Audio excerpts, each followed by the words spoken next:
जेकी वोट उन्हनि खे न पिया मिलनि कुझु जा माण्हुनि जा रखी करे ऐं हिकिड़ी माना प्लानिंग तहत ई हाराइण जे ख़ौफ़ खां या यकतरफ़ा इलेक्शन कमेटी मर्कज़ खां वठी उन्हनि मर्कज़ वारनि वोट कटा इवन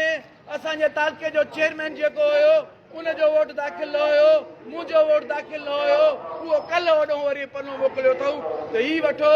ऐं वरी ॿिया जेके असांजे तालुके जा वोट आहिनि उहे दाख़िल न आहिनि कया विया जंहिंजे करे असां इहो सम्झूं था पिया त हीअ जेका पटेल जी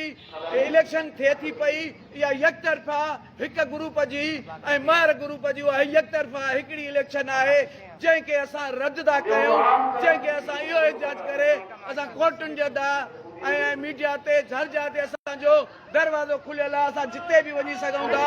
असां हक़ महफ़ूज़ था रखूं ऐं उस्तादनि जा वोट इन जे करे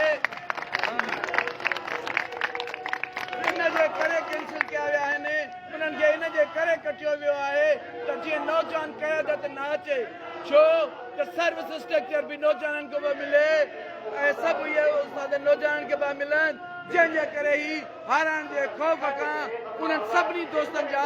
असांजे हिमायतुनि जा चूंडे चूंडे उहे वोट कटिया विया आहिनि जंहिंजे करे इन इलेक्शन कमेटी खे इन यकतरफ़ा इलेक्शन खे जो असां बाइकाट कयूं असांखे अहिड़ी इलेक्शन न खपंदी आहे असांखे अहिड़ा उहिदा न खपंदा आहिनि जंहिंमें उस्ताद खे वोट जो हक़ न हुजे उस्ताद जिंदाबाद पटेल जिंदाबाद बोगस इलेक्शन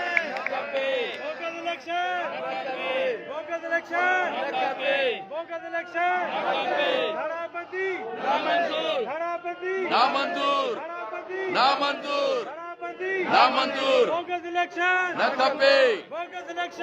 खपे नामंजूर नामंजूर